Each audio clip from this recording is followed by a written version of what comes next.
Bagaimana kabarnya kalian semua ya? Semoga dalam keadaan sehat walafiat. Ya, di sini saya Bu Arliana akan menyampaikan ya materi farmakologi kebidanan yang terkait dengan obat anemia, obat anestesi, vitamin dan mineral ya. Namun sebelum kita memulai untuk slide selanjutnya, mari kita berdoa dulu ya. Semoga semuanya diberikan kemudahan, diberikan kelancaran dalam memahami materi yang diberikan ya. Berdoa dipersilakan. Ya, ya. Materi yang pertama yang kita akan bahas adalah materi anemia ya. Ya, pastinya kalian sudah pernah mendengar ya. Wah, ada yang kena anemia, ada yang kena lemas letih lesu, itu anemia gitu. Nah, kita lihat lagi ya, definisi atau pengertian dari anemia itu adalah suatu keadaan adanya penurunan kadar hemoglobin ya, hematokrit dan jumlah eritrosit di bawah nilai normal ya. Pada penderita anemia ini lebih sering ya disebut dengan kurang darah atau kurang sel darah merah ya, di bawah normal ya. Kemudian obat anemia itu adalah obat yang diberikan berupa suplemen untuk memulihkan kekurangan sel darah merah.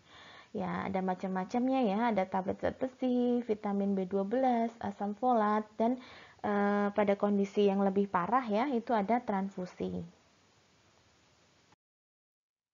Ya, untuk peran anemia atau penyakit anemia dalam kehamilan ya, ini lebih sering dijumpai ya, karena memang disebabkan karena pada kehamilan memang keperluan zat-zat makanan itu bertambah ya. Terjadi pula perubahan dalam darah dan sumsum tulang. Ya. Darah bertambah banyak dalam kehamilan disebut dengan hidremia atau hipervolemia ya. Jadi bertambahnya kebutuhan ya darah pada masa kehamilan itu disebut dengan hipervolemia.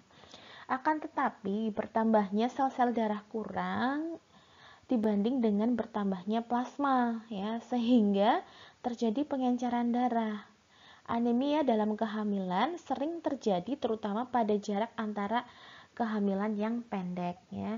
Jadi di sini eh, bertambahnya kebutuhan sel darah merah tetapi lebih banyak sel plasmanya ya, sehingga darahnya encer dalam kehamilan ya.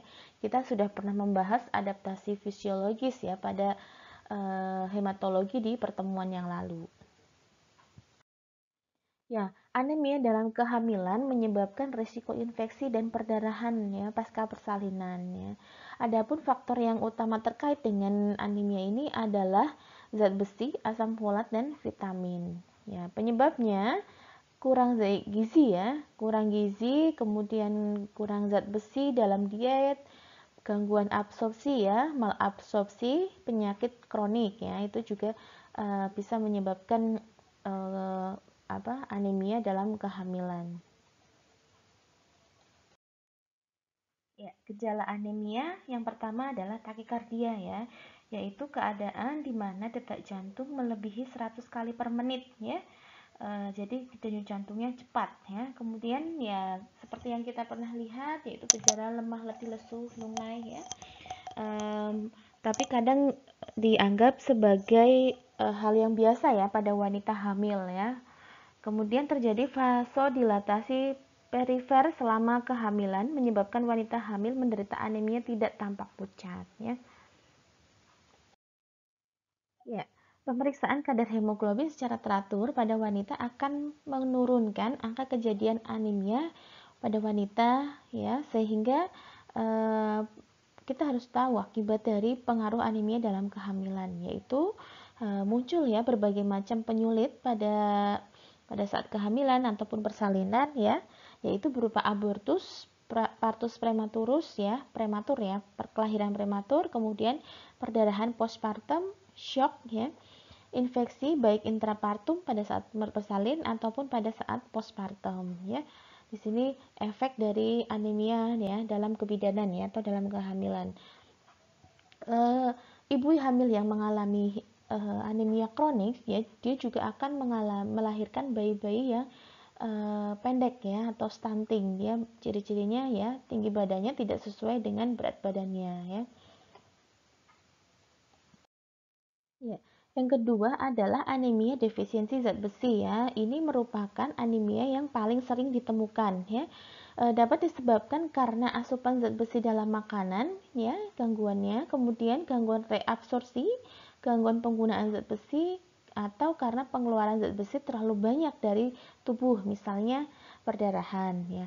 Jika terjadi defisiensi zat besi, maka suplai ke sumsum tulang belakang juga berkurang ya, sehingga tidak mudah untuk tidak dapat memenuhi kebutuhan basal produksi hemoglobin. Nah, hal ini yang menyebabkan setiap sel darah merah yang terbentuk sedikit mengandung hemoglobin.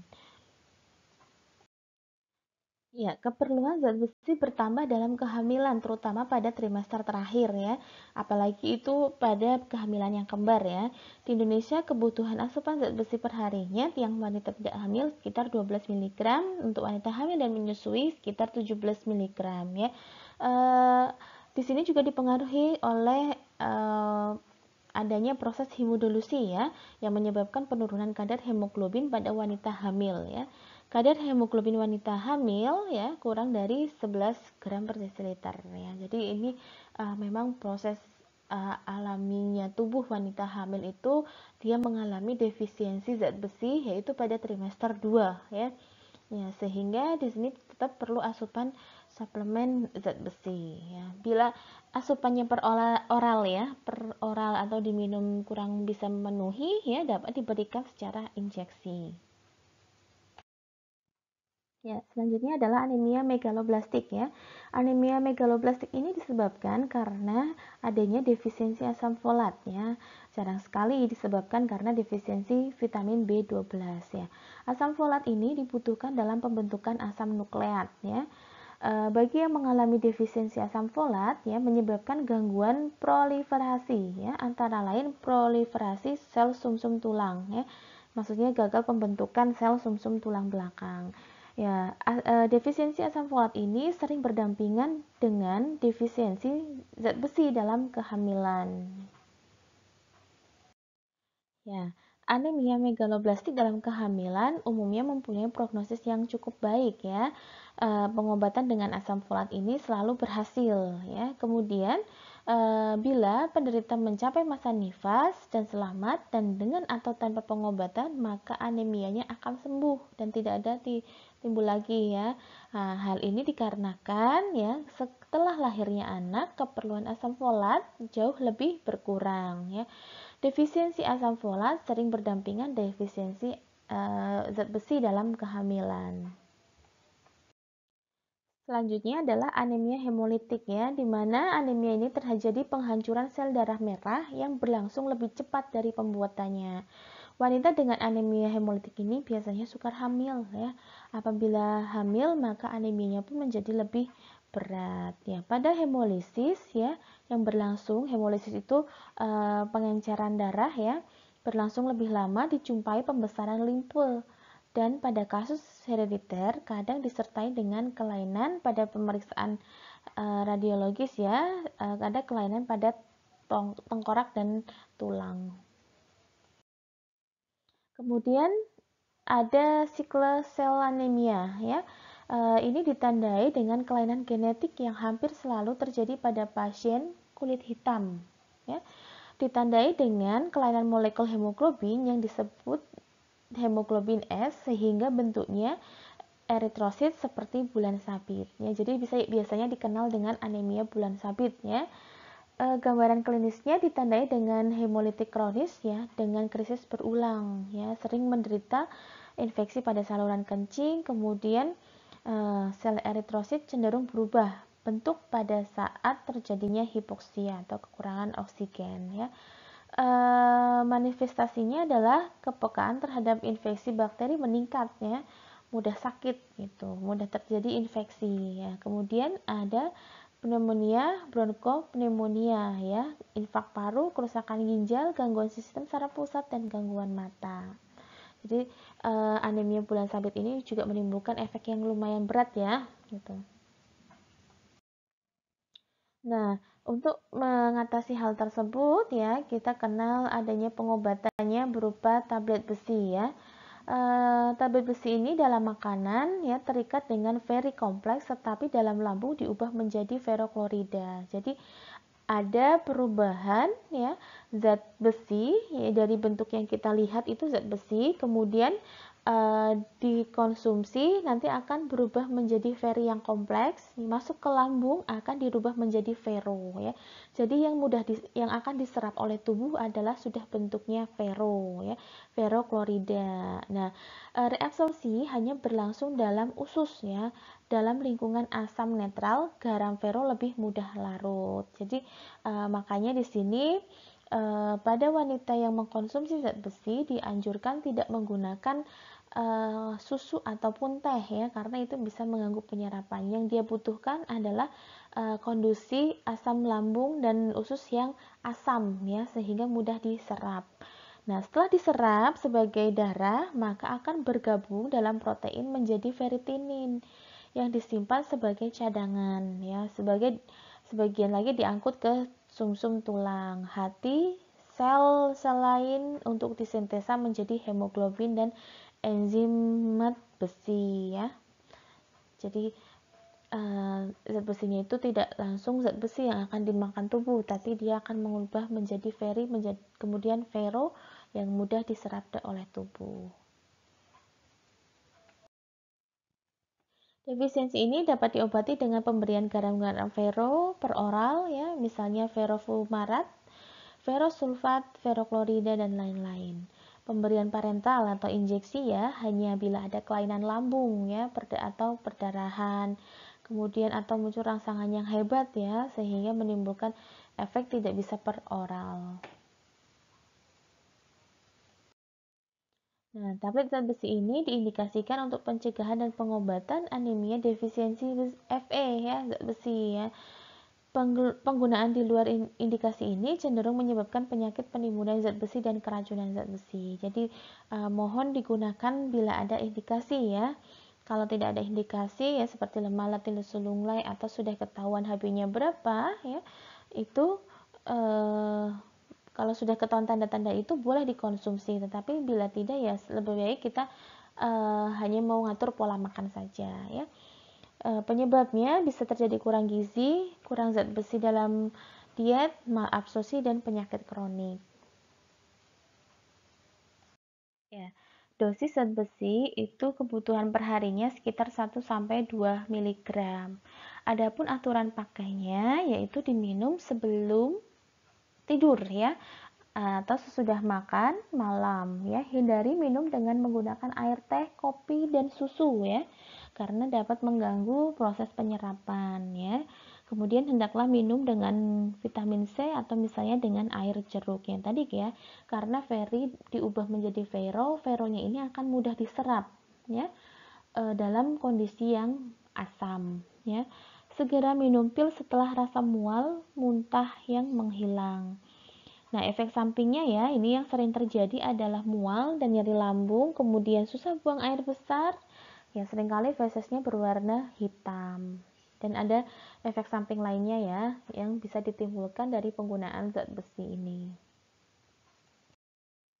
Kemudian vitamin B12 ya. Sumber vitamin ini adalah makanan dari hewan ya. Contohnya hati, daging, telur, susu dan dalam bentuk ikatan dengan protein. Kebutuhan orang per hari yaitu 2-5 mikrogram ya. Dalam lambung, B12 dilepas dari ikatan kompleksnya dengan protein oleh HCl yang segera diikat oleh glukoprotein yang disebut dengan intrinsic factor ya. Hal ini yang dihasilkan oleh mukosa lambung bagian dasar. Dengan pengikatan zat ini, zat tersebut akan baru dapat diserap oleh reseptor yang spesifik ya di usus. Jadi proses dari vitamin B12 ini ya dari daging atau dari protein itu dia akan dilepas ya proteinnya oleh HCl, kemudian diikat oleh glikoprotein ya disebut dengan intrinsic factor, kemudian apa yang dihasilkan oleh mukosa lambung ya. Jadi intrinsic factor ini terjadi di lambung. Dengan ini ikatan tersebut baru bisa diserap oleh usus ya. Ya, setelah diserap dalam usus tadi ya, vitamin 12 ini diangkut dan ditimbun di dalam hati yang secara bertahap akan dilepas sesuai dengan kebutuhan tubuh ya. Defisiensi vitamin B12 ini muncul dengan gejala nyeri lidah, degenerasi otak, sumsum tulang belakang dan depresi psikis ya. Pengobatan terutama dengan injeksi ya, oral vitamin B12 dengan kombinasi intrinsik faktor ya, ada serbuk pylorusnya. Ya, vitamin B12 ini dikasihnya pada wanita atau orang-orang yang mengalami anemia megaloblastik, kemudian pasca perdarahan lambung total dan pemotongan usus ya. Kemudian defisiensi vitamin B12 ya. Dosisnya pun berbeda ya. Ada yang 50 untuk dewasa sampai 150 mikrogram atau lebih ya. Bila dimungkinkan atau bila dibutuhkan adanya injeksi intramuskuler, dosis awal 1 mg ya, diulang sampai 10 kali dengan interval 2 sampai 3 hari ya. Dosis rumahan 1 mg per bulan. Efek sampingnya ya. Efek samping terutama jika dikonsumsi dalam dosis sehat ya, tidak pernah menimbulkan efek yang samping yang benar-benar merugikan ya. Kemudian berikutnya adalah efek samping yang jarang namun pernah terjadi ya, disebabkan oleh B12 yaitu diare, tubuh terasa bengkak, kram otot, merasa sangat haus dan sering buang air kecil ya. Ini sering hampir disamakan dengan diabetes mellitus ya. Ya, selanjutnya adalah asam folat ya, sumber sayuran berwarna hijau, hati, ragi dan buah-buahan. Dalam makanan tersebut ya, asam folat ya terdapat dalam senyawa konjugasi ya. Kemudian senyawa ini di dalam hati akan diuraikan oleh enzim dan direduksi menjadi zat aktif. Nah, zat aktif ini nanti digunakan untuk pembentukan DNA dan RNA serta pembelahan sel. Indikasi asam folat ya, kebutuhan asam folat ini meningkat pada wanita hamil dan dapat menyebabkan defisiensi asam folat bila tidak atau kurang mendapat asupan asam folat dari makanan ya. Ada hubungan yang kuat antara defisiensi asam folat pada ibu dengan insidensi defek neural tube ya. Seperti spina bifida, ancefal ya pada bayi yang dilahirkan ya. Itu kemarin sudah pernah kita bahas spina bifida, ada benjolan di belakang di bagian punggung kan, kemudian ancefal ya. Ancefal jadi tengkorak bagian atasnya tidak ada. Wanita hamil membutuhkan sekurang-kurangnya 500 mg asam folat per hari ya. Dibutuhkan untuk mengurangi insiden defek neural tube itu ya. Efek toksiknya pada penggunaan asam folat untuk manusia hingga sekarang belum pernah ditemui ya. Namun pada tikus ya, dosis tinggi dapat menyebabkan pengendapan kristal asam folat dalam tubuli ginjal ya. Namun pada yang tersedia di umum ya, dosisnya itu belum menimbulkan efek toksik. Dosis asam folat ini tergantung dari beratnya anemia dan komplikasi yang ada ya. Namun umumnya asam folat ini diberikan per oral, tetapi bila keadaan tidak memungkinkan itu bisa diberikan lewat injeksi intramuskuler atau subkutan. Tujuannya untuk diagnostik digunakan dosis 0,1 mg per oral selama 10 hari yang hanya menimbulkan respon hematologik pada pasien defisiensi tersebut. Ya, hal ini membedakan dengan defisiensi B12 ya yang baru diberikan respon hematologik dengan dosis 0,2 per hari atau lebih ya. Jadi di sini kalau untuk mendiagnosa dia kekurangan asam folat ya, itu hanya dosisnya 0,1 mg per hari per oral ya, selama 10 hari ya. Nah, efek samping dari mengkonsumsi obat ini ya, sejauh ini asam folat adalah vitamin yang larut dalam air. Ya, makanya bila jumlahnya berlebihan, dia akan dikeluarkan dalam bentuk urin dan tinja. Namun, konsumsi senyawa vitamin ini bisa berbahaya jika diambil atau dikonsumsi dalam waktu yang lama ya. Beberapa efek samping yang umum terjadi adalah kekurangan zinc, masalah pencernaan seperti mual, kelelahan, sulit tidur, insomnia, dan mati rasa di lidah atau mulut. Ya, kemudian banyak sekali ini efek samping yang mungkin terjadi pada saat kelebihan asam folat. Nah, kalau efek samping kekurangan asam folat ini seperti dibahas pada sebelumnya bahwa kekurangan asam folat merupakan hal yang berbahaya sama dengan overdosis ya. Kemudian ada penurunan berat badan mendadak dan mengurangi nafsu makan ya. Kemudian lidah merah atau sakit, anemia bersamaan dengan pusing, sesak nafas, masalah janin selama waktu hamil ya, libido rendah, gangguan suasana hati dan kulit gatal dan iritasi ya. Ya, selanjutnya adalah eritropoietin ya. Ini menginduksi pelepasan retikulosis yaitu sel eritrosit yang belum matang ya dari sumsum tulang belakang. Eritropoietin endogen ini diproduksi oleh ginjal sebagai respon terjadinya hipoksia jaringan. Bila terjadi anemia, maka eritropoietin ini diproduksi lebih banyak oleh ginjal. Dan hal ini merupakan tanda bagi sumsum tulang belakang untuk memproduksi sel darah. Jadi ada hubungan antara ginjal dengan sumsum tulang. Kalau ginjal memproduksi eritropoietin endogennya banyak, itu berarti sumsum tulang belakang harus memproduksi sel darah. Ya, kontraindikasinya adalah hipersensitivitas terhadap eritropoietin ini, kemudian hipertensi yang tidak terkendali. Kemudian dosisnya ya dimaksudkan untuk meningkatkan kadar Hb dengan lajunya tidak lebih dari 2 gram per 100 ml per bulan ke tingkat yang lebih stabil ya. Nah, ini harus diperhatikan ya bagi yang hipertensi atau memiliki hipersensitivitas terhadap eritropoietin ya. Ya, efek samping dari eritropoietin ini ya tidak selalu terjadi ya, tetapi kadang ada muncul efek samping yang langka yang serius ya, seperti hipertensi, ataralgia, kerenyet, pereksia, pusing, dan infeksi saluran pernapasan atas. Nah, itu adalah macam-macam obat dari anemia ya. Selanjutnya ya, untuk selanjutnya adalah obat anestesi ya. Obat anestesi ini adalah obat yang digunakan untuk menghilangkan rasa sakit ya dalam berbagai macam-macam tindakan operasi ya. Macam-macam obatnya ya. Ya, yang pertama adalah prokain ya. Prokain ini diberikan secara intravena untuk pengobatan aritmia selama anestesi umum ya. Seperti bedah jantung dan induced hipotermia.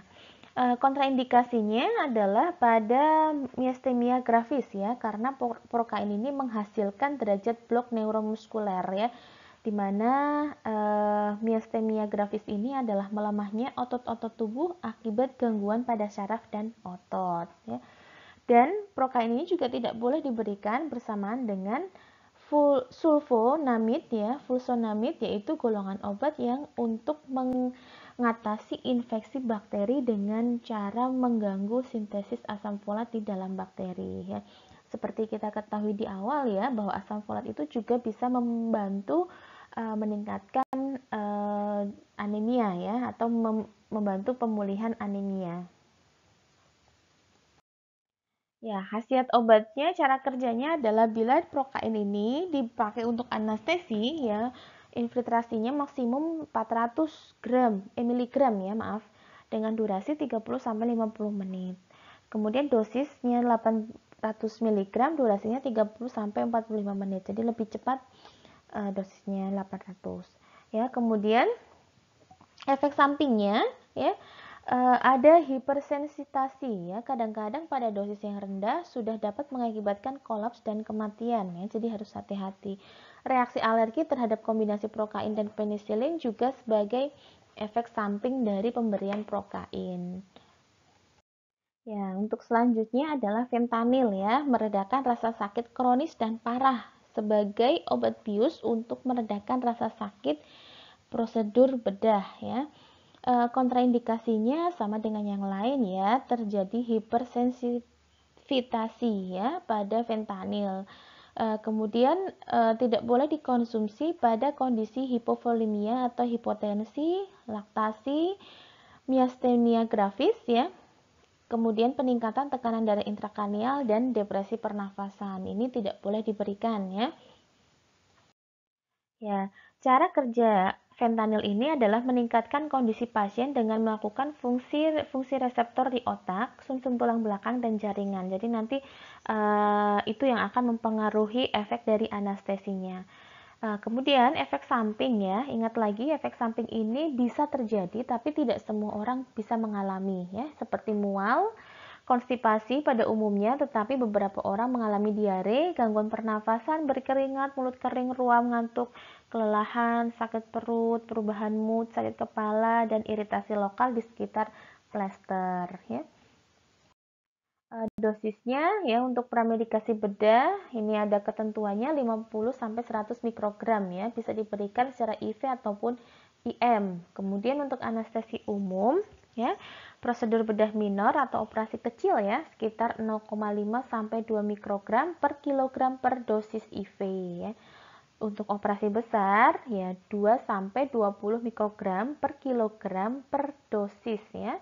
Awalnya dosisnya 1,2 ya, mikrogram per kilogram per jam ya. Perawatan infus nanti dihentikan infusnya 30 sampai 60 menit sebelum berakhir operasi. Ya, kemudian tambahan untuk anestesi umum ya, namun jarang digunakan itu sekitar 20 sampai 50 mikrogram per kilogram dosis IV. Jadi ada perbedaan antara dosis yang untuk premedikasi bedah dengan pada saat anestesi umum ya, melalui bedah-bedah baik minor maupun mayor. Untuk analgesia ya, untuk menghilangkan nyeri ya, sekitar 1 sampai 2 mikrogram per kilogram per IV bolus ya. Kemudian untuk nyeri berat 50 sampai 100 mikrogram per dosis IV ataupun IM setiap 1 sampai 2 jam jika perlu ya. Kemudian pasien di bawah pengaruh anestesi ya bisa diberikan 10 mikrogram per mililiter per IV ya, konsentrasi biasa. Ini tidak ada penambahan khusus. Ya, kemudian lidokain ya. Lidokain adalah obat yang digunakan untuk menghilangkan rasa sakit atau nyeri ya pada bagian tubuh tertentu untuk sementara ya. Obat ini bekerja dengan menghambat sinyal penyebab nyeri sehingga mencegah timbulnya rasa sakit. Lidokain ini bukan obat bius total ya, sehingga efek mati rasanya yang ditimbulkan tidak seperti yang hilangnya kesadaran. Jadi masih efek lokal ya. Ya, di Indonesia ini lidokain tersedia dalam berbagai bentuk dan masing-masing digunakan untuk mengenai area yang berbeda. Ya, berikut ini adalah macamnya. Ada lidokain obat topikal ya, bentuknya krim dan salep ya. Ketika kita olesin itu pakai gel atau krim lidokain, hilang rasa nyeri ya, seperti gigitan serangga, terkena getah tanaman beracun, luka gores ringan atau luka bakar ringan. Kemudian lidokain semprot ya, digunakan untuk lapisan mulut atau tenggorokan ya, yang akan menyebabkan mati rasa sebelum menjalani prosedur medis, misalnya pemasangan selang alat bantu nafas ya, atau gastroskopi. Kemudian lidokain injeksi ya digunakan untuk membuat mati rasa sebagian area tubuh ya. Misalnya proses penjahitan luka robek atau luka perineum ya. Selain itu, lidokain injeksi juga digunakan untuk mengatasi aritmia atau gangguan irama jantung. Jadi, anestesi injeksi ini yang biasanya digunakan dalam praktek kebidanan. Ya, lidokain suppositoria digunakan dengan cara memasukkan lewat anus atau dubur untuk mengatasi rasa nyeri, gatal, dan pembengkakan yang disebabkan oleh wasir dan gangguan pada area anus. Kemudian lidokain tablet atau hisap dapat juga digunakan untuk mengurangi sakit tenggorokan. Tetapi masih diperlukan penelitian untuk mengetahui tingkat keamanannya. Dan yang terakhir adalah obat lidokain tetes telinga, ya, digunakan untuk mengatasi rasa sakit dan pembengkakan yang disebabkan oleh peradangan telinga tengah, ya, atau otitis media. Sama halnya dengan tablet hisap, penggunaan lidokain tetes telinga masih memerlukan penelitian lebih lanjut. Ya, obat standar untuk anestesi lokal adalah 1% lidokain tanpa epinefrin ya. Jika lidokain 1% tidak tersedia, ya, kita bisa menggunakan lidokain 2% yang dilarutkan dengan air steril atau normal salin dengan perbandingan 1:1. Sebagai contoh, jika kita ingin membuat larutan lidokain 1%, ya, jika pada 2% lidokain ini mengandung larutan 5 mili, maka harus ditambahkan air steril atau air normal salin ya sebanyak 5 ml ya. Jadi dihasilkan 1% lidokain. Ya, lidokain ini indikasinya adalah untuk anestesi lokal dan terapi akut untuk aritmia ventrikuler karena infark miokard. Kemudian analgesik topika, yaitu analgesik yang untuk penghilangan rasa nyeri di daerah sekitar saja. Kemudian kontraindikasinya adalah hipersensitif terhadap lidokain atau komponen yang dapat menyebabkan alergi yang di dalam komponen lidokain. Ya. Efek samping dan cara mengatasinya ya, ada berbagai macam efek samping ya yang ditimbulkan, bisa terjadi di kardiovaskuler, sistem saraf pusat, dermatologi ya. Kemudian saluran cerna, lokal, okuler, telinga, pernafasan dan lain-lain ya, termasuk inhalasi ya, ini banyak sekali efek sampingnya ya. Ya, selanjutnya adalah bupivacain ya. Indikasinya adalah memberi rasa kebas selama operasi, meredakan nyeri akut saat persalinan atau prosedur medis tertentu, serta mengatasi nyeri pasca operasi. Efek sampingnya ya bisa kita lihat ya, ada bengkak di wajah, gangguan bicara saat beserta penglihatan, pusing dan pingsan, nah, detak jantungnya cepat atau tidak teratur, demam, berkeringat, dan lain-lain ya, masih banyak ya. Ini efek sampingnya. Kemudian ketamin hidroklorida ya, indikasinya adalah anestesi ini untuk diagnostik dan prosedur pembedahan yang tidak memerlukan relaksasi otot skelet.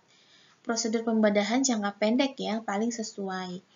Prosedur pembedahan yang lebih lama dengan menaikkan dosis ya. Indikasi efek anestesi yang diberikan sebelum pemberian anestesi umum yang lainnya, melahirkan normal yang memerlukan anestesi dan atau pembedahan sesar, anestesi tambahan pada penggunaan anestesi lain dengan potensi lemah dan seperti nitrosus oksida. Kemudian kontraindikasinya adalah meningkatkan tekanan darah yang bermakna, ya, eklamsi atau preeklamsi dan hipersensitivitas, ya. Jadi ketamin hidroklorida ini juga termasuk obat anestesi yang kontraindikasinya ya bila ada gangguan pada pembuluh darah atau tekanan darah, kemudian hipersensitivitasnya berarti tidak boleh diberikan.